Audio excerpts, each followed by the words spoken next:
Ever wondered why Sydney is considered the most convenient city for disabled tourists? Well, buckle up for a journey down under to the heart of Australia's largest city.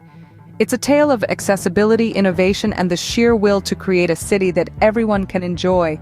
It's the story of Sydney, a city that's made it its mission to be a haven for disabled tourists. To better understand this, consider the experience of John, a wheelchair user from the United States. John, an avid traveler, has visited numerous cities around the world, but none left quite the impression Sydney did. John's trip to Sydney was not just a holiday, it was a revelation. From the moment he landed at Sydney's Kingsford Smith Airport, he found a city designed with accessibility in mind. The airport, equipped with accessible restrooms, ramps, and lifts, set the stage for what was to come. Navigating through the city was a breeze. Sydney's public transportation system, including buses, trains, and ferries, is fully equipped with ramps and dedicated spaces for wheelchair users. Even the iconic Sydney Opera House, a UNESCO World Heritage Site, is not off-limits for disabled tourists. It boasts wheelchair-friendly entrances, seating, and restrooms. John's visit to the Taronga Zoo was another highlight of his trip. Not a single path in the zoo was off-limits to him. He was able to witness the majesty of the Australian wildlife up close, thanks to the zoo's well-maintained wheelchair-accessible paths. But Sydney's commitment to accessibility goes beyond physical structures.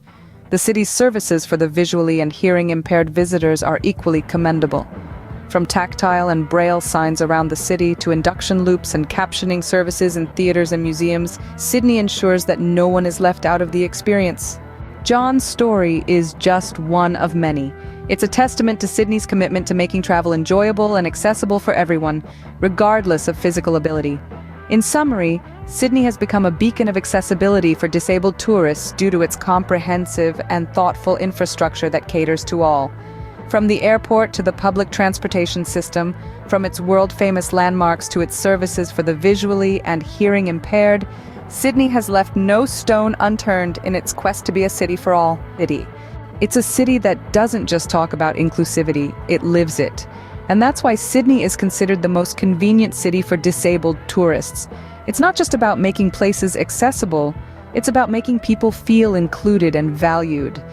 It's about recognizing that everyone has the right to experience the world.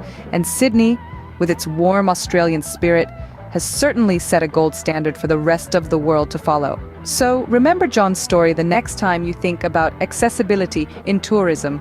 Remember Sydney, a city that's made it possible for everyone to enjoy its beauty and culture. Because that's what true inclusivity looks like. And that's what makes Sydney the most convenient city for disabled tourists. Voiceover. But how does Sydney compare to other cities like Seoul, Korea? Well, let's take a closer look. Seoul has been making strides to improve accessibility for disabled tourists. They have installed more ramps, tactile paving, and audible traffic signals, but they still have a long road ahead. Sydney, on the other hand, has been leading the way in creating a truly inclusive city. Their holistic approach to inclusivity isn't just about physical accessibility, it's about making everyone feel included and valued. So while Seoul has made strides in improving accessibility, Sydney still leads the way in creating a truly inclusive city for disabled tourists.